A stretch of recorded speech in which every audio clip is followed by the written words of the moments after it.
I shall expect you, sister. Farewell, sister, my dearest soul, and hail. This sounds like a simple, heartfelt message between friends. But this particular note was written on a thin sliver of wood, around the year 100 AD.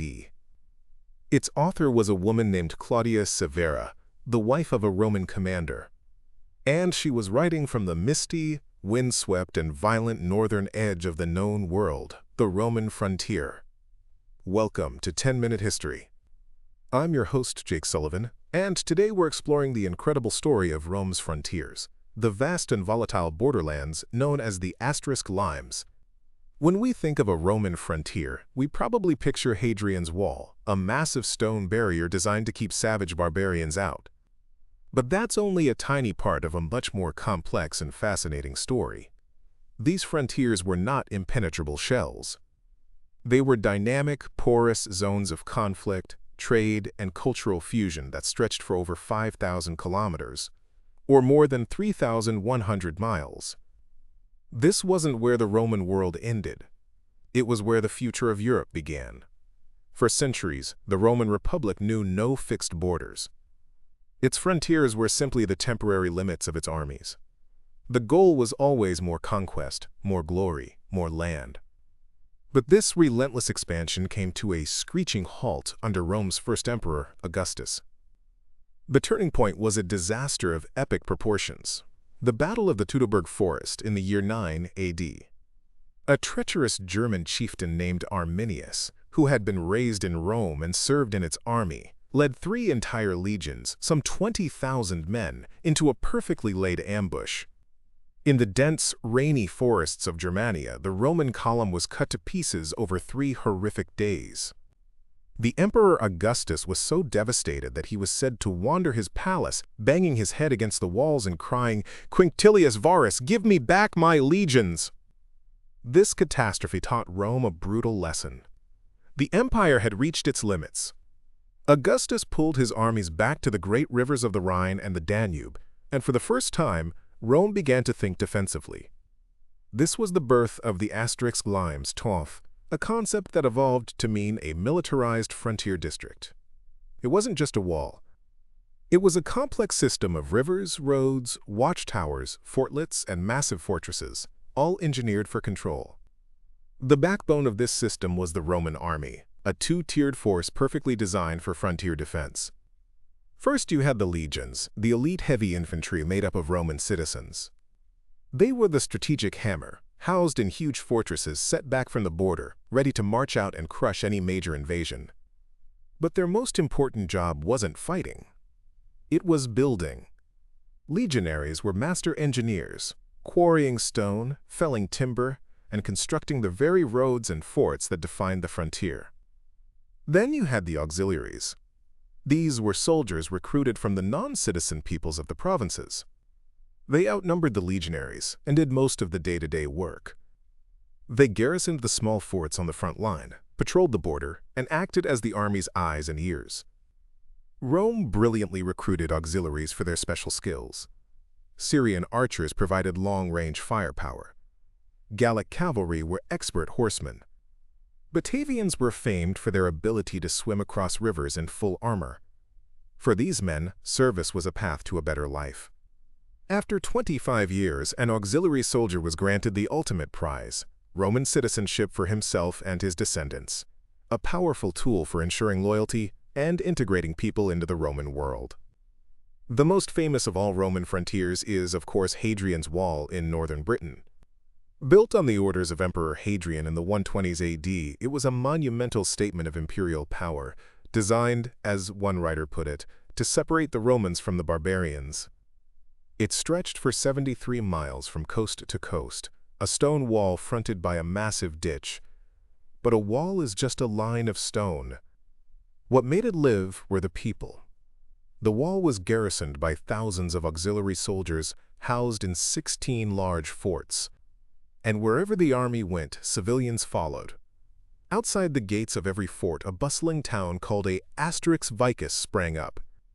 The Vicus was a chaotic, vibrant place, home to merchants, craftsmen, tavern keepers, and the unofficial families of the soldiers. It was here, in these frontier towns, that we get our most intimate look at daily life, thanks to an incredible archaeological discovery at the fort of Vindolanda.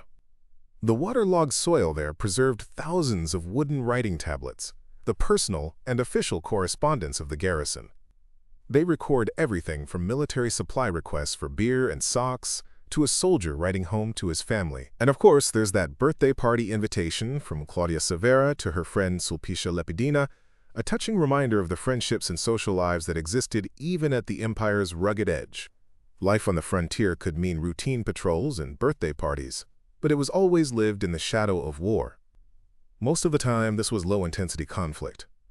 A barbarian warband would raid across the border to steal cattle, and a Roman cavalry patrol would be sent to hunt them down. But sometimes, the equilibrium was shattered. The greatest test of the frontier system came in the reign of Marcus Aurelius, during the Marcomannic Wars, which began in 166 AD. This wasn't a small raid. It was a tidal wave. A massive coalition of Germanic tribes, pushed from their lands by movements further east, crashed across the Danube frontier. They overwhelmed the forts, poured into the provinces, and even crossed the Alps to besiege a city in northern Italy. For the first time in over 250 years, a foreign enemy was on Italian soil. The wars became a brutal, 17-year struggle that consumed the emperor's life. Marcus Aurelius eventually pushed the invaders back, but the conflict was a profound shock. It revealed that a static line of forts could be broken by a large, coordinated assault, a grim preview of the challenges to come. So who were these people the Romans called, with a single sweeping term, Barbary asterisk, or barbarians? In the minds of the Roman elite, they were savage, chaotic, and uncivilized. Roman authors depicted them as ferocious but undisciplined warriors who lived in forests, lacked cities or written laws, and were prone to drunkenness. This stereotype was useful propaganda, justifying Roman rule as a civilizing mission. The reality, of course, was far more complex. The barbarian world was filled with diverse peoples and sophisticated societies. Tribes like the Marcomanni, the Alemanni, and the Franks were not disorganized hordes, but powerful political confederations that could mobilize tens of thousands of warriors. And they were constantly learning from their Roman adversaries, adopting their military techniques and improving their own political structures. Warfare was Rome's ultimate tool, but it was also expensive and risky. Often it was cheaper and smarter to use soft power. The Romans were masters of diplomacy and what we might call war by other means. They propped up friendly client kingdoms to act as buffer zones. And they frequently paid huge sums of gold and silver to tribal leaders. Roman critics hated this, calling it tribute. But the emperors saw it as a pragmatic investment. A yearly subsidy to buy a chieftain's loyalty was far cheaper than a full-scale war. The frontier was also a two-way street for trade. Roman merchants ventured out to buy goods the empire craved: slaves, amber, furs, and leather. In return, barbarian elites eagerly sought the trappings of Roman civilization. Roman wine, fine pottery, glass vessels, and silver coins were highly prized status symbols. Archaeologists have found these goods in the graves of chieftains, hundreds of miles beyond the frontier. This trade had an unintended consequence. It made the barbarian leaders who controlled it richer and more powerful, helping to create the very enemies that would one day challenge Rome itself. For 2 centuries, this complex system of walls, forts, diplomacy, and trade held the line. But in the 3rd century AD, the empire was plunged into a perfect storm of crisis. Endless civil war, economic collapse, and a new plague paralyzed the state. At the same time, new and more powerful barbarian confederations, the Franks and Alemanni in the west, and the Goths on the Danube, launched devastating invasions.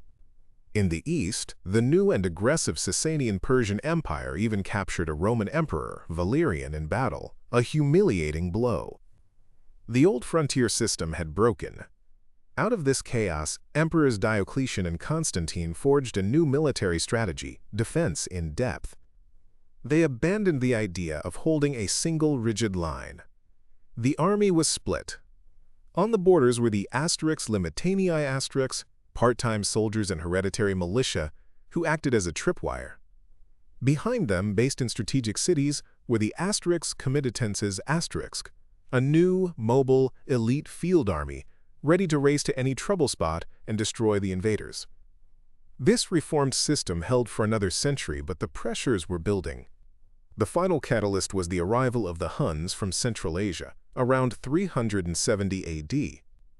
Their terrifying advance created a massive domino effect, pushing other peoples, like the Goths, up against the Roman borders in a desperate search for safety. The breaking point came on the last day of December, in the year 406. Taking advantage of a frozen Rhine River, a massive coalition of Vandals, Suebi, and Alans poured into Gaul. The frontier was breached, and this time it was permanent. The dam had broken. Over the next 70 years, the Western Roman Empire slowly dissolved, its provinces carved up into new Germanic kingdoms. The Vandals took North Africa. The Visigoths took Spain. The Franks took Gaul. And the Anglo-Saxons took Britain. But here is the crucial point. The frontier zones didn't just collapse into a dark age. They transformed. These new kingdoms were born right on the old Roman frontiers. The line that was built to keep the barbarians out became the very crucible where Roman and Germanic cultures fused, creating the hybrid societies that would become the nations of medieval Europe. The Roman frontiers were not where civilization ended. They were a dynamic engine of change, a place of conflict and coexistence that fundamentally shaped the course of Western history. So what are your thoughts on this? Do you see parallels between Rome's border challenges and those of the modern world? Let us know down in the comments below. If you found this interesting or learned something new, please give this video a like, and don't forget to subscribe to 10-Minute History for more deep dives. Thanks for listening.